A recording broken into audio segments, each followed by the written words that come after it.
You know the story. 300 Spartans at Thermopylae, hot gates, last stand. But that wasn't the end. While Leonidas bought time with blood, the real war was about to be decided on water. September 480 BC. A narrow channel between the mainland and a rocky island called Salamis. Here, 370 Greek ships faced down 1,200 Persian vessels. The odds? 3-1 against. The stakes? Everything. If the Greeks lose this fight, Athens burns. Democracy dies. The West never happens. This is how a smaller fleet with wooden ships and bronze rams changed the course of human history. If you value documented ancient history like this, subscribe. It's the best way to support our work. Also comment from which city you're hearing this from. This script is researched and factual, using sources from Herodotus and archaeological evidence from the Salamis excavations. Now back to the story. The Persians had already won. Thermopylae had fallen. The 300 were dead. Xerxes had marched his massive army south and taken Athens. The city was empty. Most Athenians had fled to Salamis Island or other safe harbors. Those who stayed behind were slaughtered.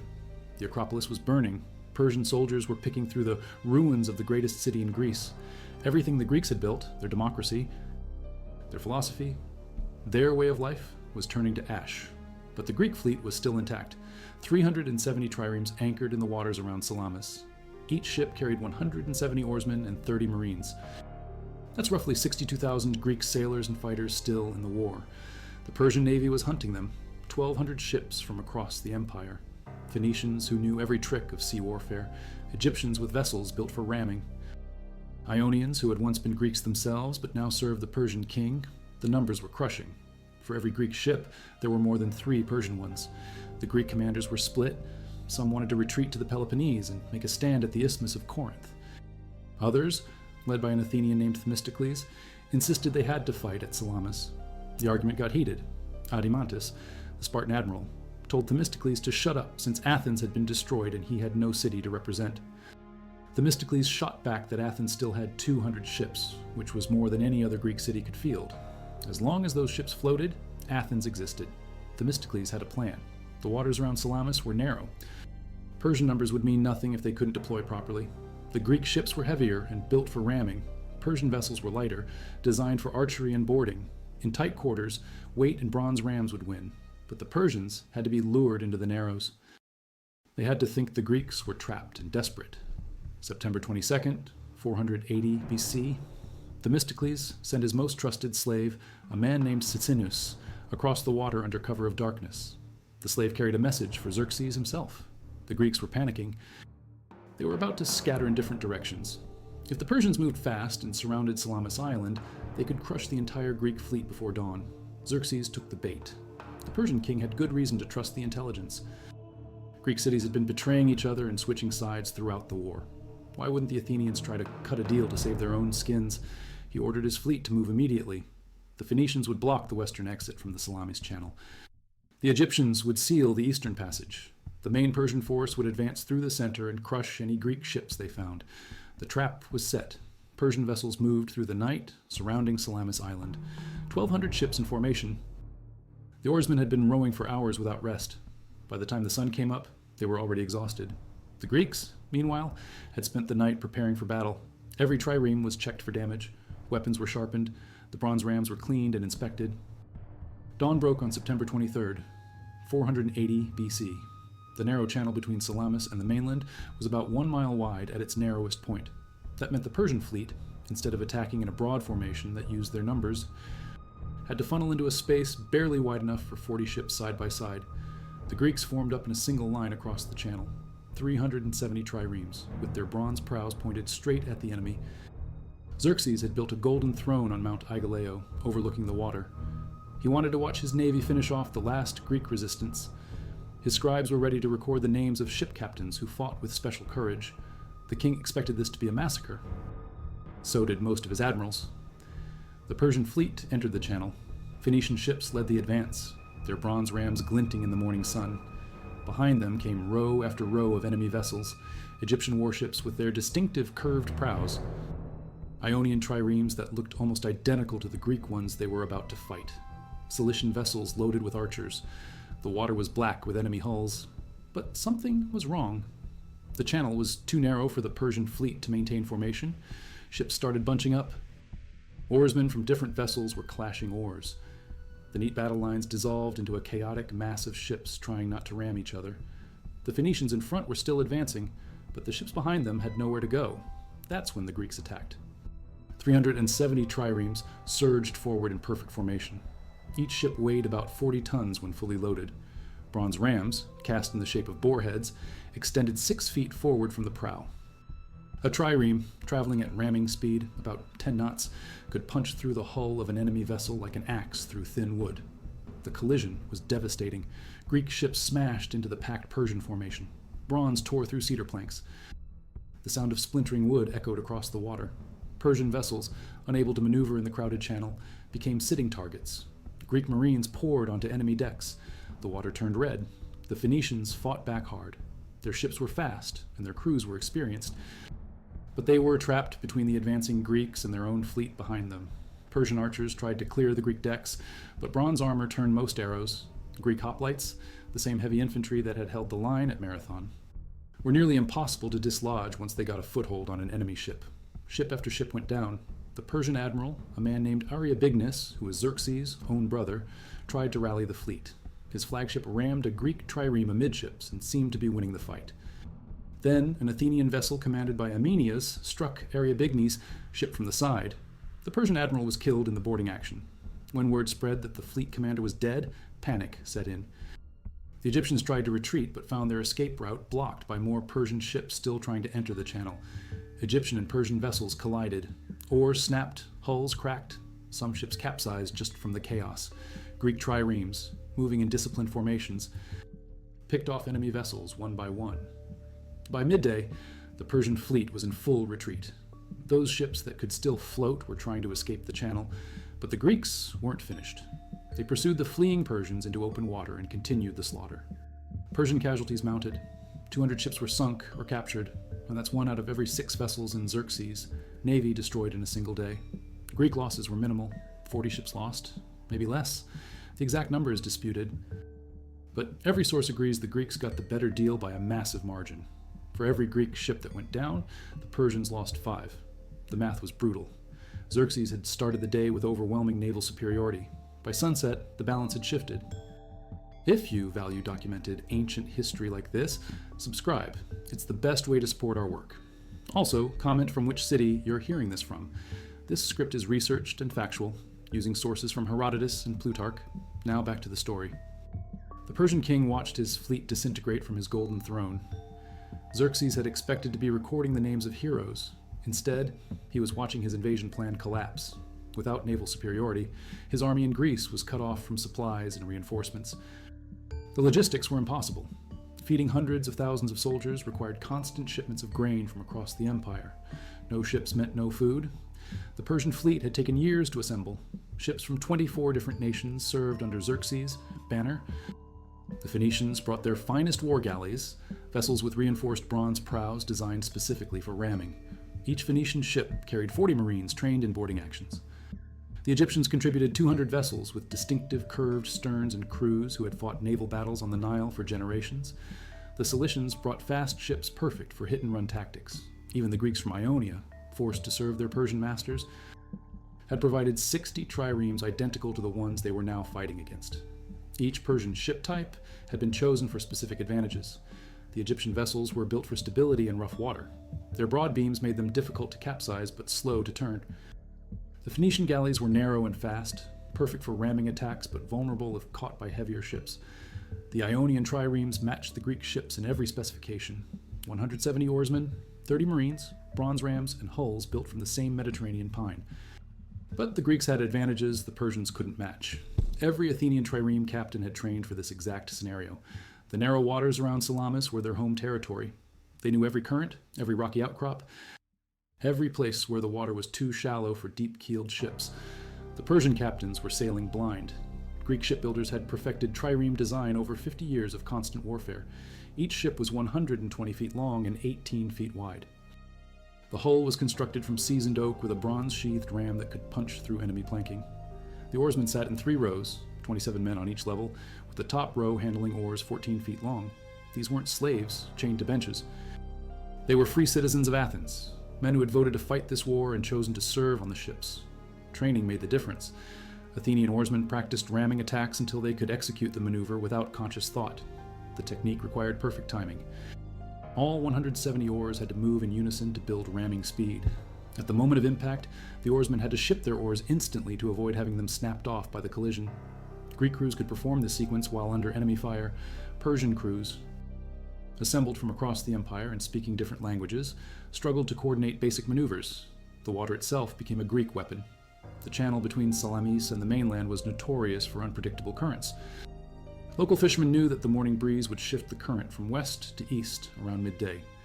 Greek captains had timed their attack to take advantage of this phenomenon. When the Persian ships tried to retreat, they were fighting against both the Greek fleet and the water itself. The Persian Marines were elite troops, but they were trained for fighting on land. Persian warfare emphasized archery and cavalry charges. Their naval tactics relied on boarding actions where superior numbers would overwhelm enemy crews. But Greek hoplites were specifically designed to fight in confined spaces. Their bronze armor, heavy shields, and long spears made them nearly impossible to dislodge once they established a foothold on an enemy deck. Each Greek ship carried a full complement of Marines, 30 men in bronze armor carrying spears, swords, and the distinctive hoplon shield that gave them their name. These weren't sailors who could fight. They were professional soldiers who happened to be serving on ships. The distinction mattered. When Persian boarders tried to storm a Greek trireme, they faced the same wall of bronze and iron that had stopped the Persian army at Marathon 10 years earlier. The battle developed in phases that Xerxes could see clearly from his elevated throne. The initial Persian advance had looked overwhelming. 1,200 ships advancing in formation, their bronze rams catching the morning sun. The sound of synchronized oar strokes echoed across the water. Persian war drums kept the rhythm. Trumpets blared signals from the flagship. Then the formation began to break down. The Phoenician ships in front were making good time, but the Egyptian vessels behind them were slower. The channel wasn't wide enough for the entire Persian fleet to maintain battle formation. Ships started clustering together. Captains shouted orders in Phoenician, Egyptian, Persian, and Greek. Oarsmen from different vessels began clashing oars as they tried to avoid ramming their own ships. Themistocles had planned for exactly this moment. He had studied Persian fleet movements for months before the battle. The enemy always advanced in a massive formation that looked impressive but became unwieldy in confined waters. Greek tactics were designed around speed and precision rather than overwhelming numbers. When the signal came, every Greek captain knew exactly what to do. The Greek attack struck the Persian fleet at its most vulnerable moment. Persian ships were bunched together, unable to maneuver effectively. Greek triremes, advancing in a disciplined line, could choose their targets and attack from the most advantageous angles. The bronze rams did devastating work. Persian hulls, built for speed rather than durability, cracked and splintered under the impact. Casualties mounted quickly on the Persian side. When a trireme was rammed below the waterline, it sank in minutes. Most Persian sailors couldn't swim, a skill that wasn't considered necessary for naval service in the empire. Greek sailors, who had grown up fishing and diving in the Aegean, could survive in the water long enough to be rescued by their own ships. The Persian flagship? A massive vessel carrying Xerxes. Brother Ariobaenes and 200 Marines became the focal point of the fiercest fighting. The ship was larger than any Greek trireme, with reinforced bronze plating and a crew of 300. Ariobaenes was not just a fleet commander, but a member of the royal family, the son of Darius and half-brother to Xerxes himself. His death would be both a military and political disaster for the Persian cause. The flagship rammed and sank 2 Greek vessels before Amenias of Athens managed to maneuver his trireme into position for a side attack. The collision shattered the Persian ship's starboard oarbank and left it dead in the water. The Greek Marines swarmed aboard.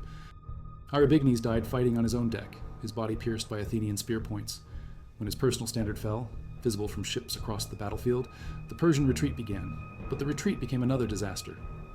Persian vessels trying to escape the channel found their route blocked by their own reinforcements still trying to enter the battle. Egyptian ships collided with Phoenician galleys. Cilician vessels were rammed by their own allies. The narrow waters that had trapped the Persian fleet now prevented any organized withdrawal. Greek commanders pressed their advantage ruthlessly. Eurybiades, the Spartan admiral who was nominal commander of the Greek fleet, led a squadron of 20 ships in pursuit of fleeing Persian vessels. Aristides, commanding the hoplites on Citylea Island, coordinated with the fleet to trap Persian survivors trying to reach shore. No quarter was given. This was total war, and the Greeks intended to destroy Persian naval power completely. The slaughter continued into the afternoon. Persian losses reached catastrophic levels, 400 ships destroyed, captured, or disabled. That represented 1/3 of Xerxes' entire navy eliminated in a single day. Greek losses remained minimal. The asymmetric casualty ratio reflected the effectiveness of Greek tactics and the devastating impact of fighting in waters that favored the defending fleet. Individual acts of heroism emerged from the chaos. Artemisia, the queen of Halicarnassus, who commanded 5 ships in the Persian fleet, managed to escape by ramming a Persian vessel and flying Greek colors. Xerxes, watching from his throne, reportedly said she was the only man in his fleet. Polycritus of Aegina rammed 3 Persian ships in succession before his trireme finally took too much damage to continue fighting. These personal stories humanized a battle that was decided by logistics, geography, and superior preparation. News of the victory spread across Greece within hours. Signal fires on mountaintops carried word from Salamis to Sparta, from Athens to Thebes. The impossible had happened. The smaller Greek fleet had not just survived, it had won decisively. Persian naval supremacy, the foundation of Xerxes' invasion strategy, was broken. The immediate strategic consequences were enormous. Persian supply ships, no longer protected by the fleet, became easy targets for Greek raiders. The army Xerxes had led into Greece, estimated at over 300,000 men, could not be sustained without constant shipments of food from Asia. The king faced a choice: retreat immediately or watch his forces starve during the coming winter. Xerxes chose retreat, but he left behind a substantial force under Mardonius to continue the land campaign. This rearguard army, roughly 50,000 strong, would be destroyed at Plataea the following year. But Salamis had already decided the war's outcome. Persian expansion into Europe was finished. The Greek cities would remain free. The archaeological record supports the ancient accounts of devastation. Marine surveys of the Salamis Channel have recovered dozens of bronze ram fragments, proof of the violent collisions that decided the battle. Many of these rams show distinctive Persian metalworking techniques, confirming that ships from across the empire fought and died in Greek waters. The bronze itself tells the story, twisted metal bearing witness to impacts that shattered hulls and sank dreams of conquest. But the battle wasn't over. As the main Persian fleet retreated, a group of Phoenician vessels tried one last desperate attack. They had been cut off from the retreat and decided to fight their way out. 30 ships, maybe 40, loaded with the best marines in the Persian navy. These were veteran crews who had fought battles from Egypt to Cyprus. Their ships were the newest in the Persian fleet, built in Sidon and Tyre with bronze rams cast by the finest metalworkers in the ancient world. They formed up and charged straight at the Greek center. The Greeks were ready. Aristides, an Athenian general who had been exiled but returned when the war started, had landed 400 hoplites on the small island of Psytalia in the middle of the channel. These heavy infantry were positioned to attack any Persian marines who might try to establish a foothold. The island was barely half a mile long, but it commanded the approaches to Salamis harbor. Persian scouts had landed there earlier in the battle, expecting to use it as a base for picking off Greek survivors. Instead, they found themselves trapped when Aristides' men arrived. The fighting on Psytalia was brutal. Persian marines, cut off from their ships, fought with the desperation of men who knew they would never see home again. They had no heavy armor, relying on leather jerkins and bronze-studded shields. Greek hoplites, protected by full bronze panoply and carrying spears 8 feet long, methodically hunted down every Persian on the island. The killing took 2 hours. When it was finished, 400 Persian bodies littered the rocky ground. When the Phoenician ships closed with the Greek line, Aristides' men were perfectly placed to board enemy vessels from an unexpected angle. Greek triremes engaged the Phoenicians head-on while the hoplites from Psytalia attacked from the sides. The Phoenician crews, some of the most experienced sailors in the Persian navy, found themselves fighting a two-front battle in waters they didn't understand. The final Phoenician attack failed within 30 minutes. Their ships, built for open water fighting, couldn't maneuver effectively in the confined channel. Greek captains used the rocky shoreline to their advantage, forcing Persian vessels into positions where they couldn't use their superior speed. One by one, the Phoenician ships were overwhelmed and sunk or captured. The few Persian marines who made it to shore on Psytalia were hunted down and killed by Aristides' hoplites. By late afternoon, the channel was clear of enemy vessels. The water was filled with debris from destroyed ships and bodies of Persian sailors who couldn't swim to safety. Xerxes made his decision. The invasion was over. Without a navy to protect his supply lines, the massive Persian army was a liability, not an asset. The king ordered a general retreat. Most of the Persian forces would march back to Asia immediately. A smaller army under General Mardonius would winter in northern Greece and try again next year, but the momentum was gone. The Greeks had won more than a naval battle. They had saved their entire civilization. If Salamis had gone the other way, there would have been no golden age of Athens. No Parthenon, no Socrates or Plato, no democracy. The ideas that would eventually become the foundation of Western civilization were born in the narrow waters between Salamis Island and the Greek mainland. The victory was complete, but the war wasn't over. Mardonius still had a powerful army in the north. The Persians would make one final attempt to conquer Greece at a place called Plataea the following year, but they would do it without naval support. The Greek fleet, blooded and confident after Salamis, controlled the Aegean Sea. Themistocles became the hero of Athens. The man who had insisted on fighting at Salamis was credited with saving Greece.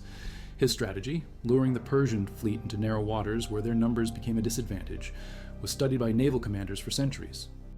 The tactics used at Salamis would influence sea battles from the ancient world to the age of sail. The bronze rams that won the battle were still being found by divers in the 21st century. In 2010, marine archaeologists working in the waters around Salamis discovered a bronze ram that had been torn from a Persian ship during the battle. The artifact was perfectly preserved, still showing the damage from its final collision 2,400 years earlier. But the most important discovery came from the shore of Salamis Island itself. In 1994, excavations uncovered the remains of a Greek naval base from the 5th century BC. The site contained ship sheds where triremes could be hauled out of the water for repairs, storage areas for bronze rams and other naval equipment, and a mass grave containing the bones of Persian sailors who had washed up on the beach after the battle. The bones showed evidence of weapon trauma. Bronze arrowheads were still embedded in some of the skeletons. These men had fought at Salamis and lost. The grave was carefully arranged.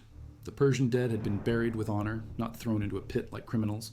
Greek custom required proper treatment of enemy bodies after battle, but the location of the gravesite proved something else.